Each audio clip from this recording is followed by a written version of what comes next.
Hi, it's Mims, and today I just want to go over some of the curly girl rules that I don't follow.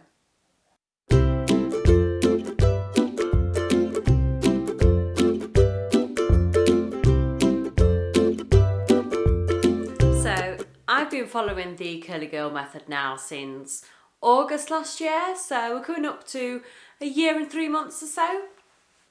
So at the beginning, I definitely followed all the rules. I got the book, I made sure I got hold of all the information because I'm not going to lie, it's a bit much to take in at first, right? And I strongly recommend at the beginning, do get the book, have a good read through, familiarise yourself with it and go through the process.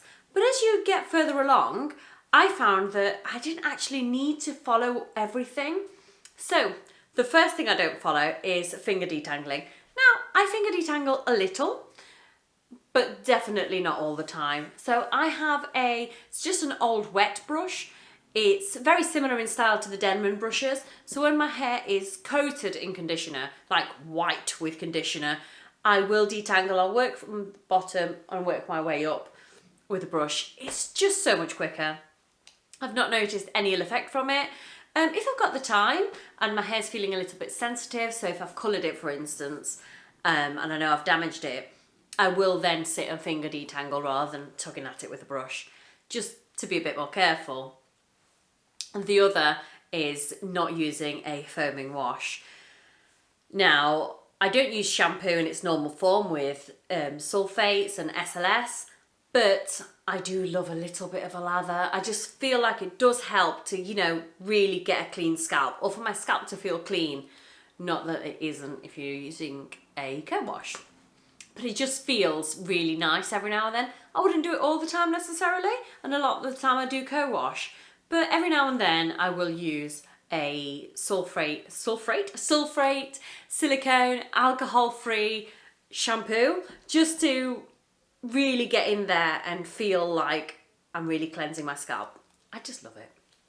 Now, if I noticed any ill effects, so if I feel like my hair is getting damaged, feeling dry or brittle, then I wouldn't. I would go back to basics and make sure that I'm following all the steps as I should.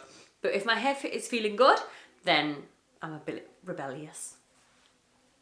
And lastly, the rule I definitely break, and you're probably well aware of, is colouring my hair. I keep saying I'm not going to colour it anymore and I'm going to try and embrace my natural hair colour. But so far, I've not had more than an inch of growth without colouring it. So I think it's fair to say that I definitely colour my hair. Whether I stop altogether or not is to be seen. We'll see.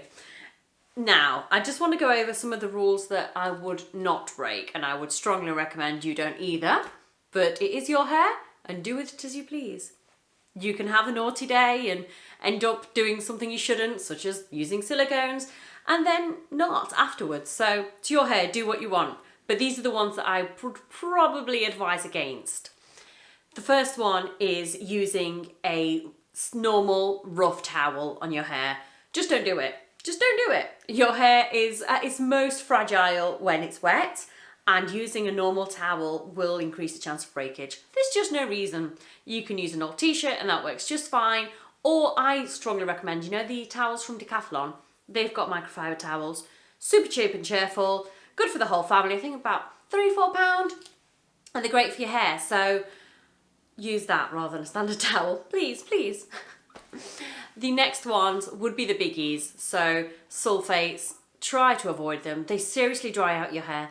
They work great if you're using silicone, because if you use silicone, that's coating the shaft of your hair and making it look all pretty and glossy, stopping any moisture getting in. And if you are using if you're using silicones, you do need to use a sulfate shampoo to get rid of them. Otherwise, you're just going to end up with that build-up. The moisture won't be able to get into your hair, and it will end up so dry that it eventually starts to break. So if you use silicones, please don't. If you do use silicones, you will need to use a sulfate shampoo to get rid of them. But I would strongly advise against both of those. The next one is mineral oils. They're kind of hidden in a lot of products, but they can cause build-up, and they can work in a similar way to silicones in the way that they coat your hair. Feels lovely on the outside, but it coats your hair and it stops the moisture getting in.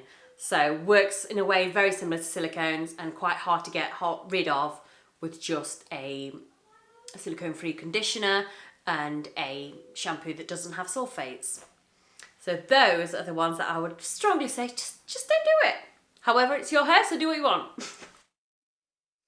That is all from me. If you're new here, please do consider subscribing. It really does mean a lot to me. I'm back every Wednesday and Saturday with more curly girl content. See you next time.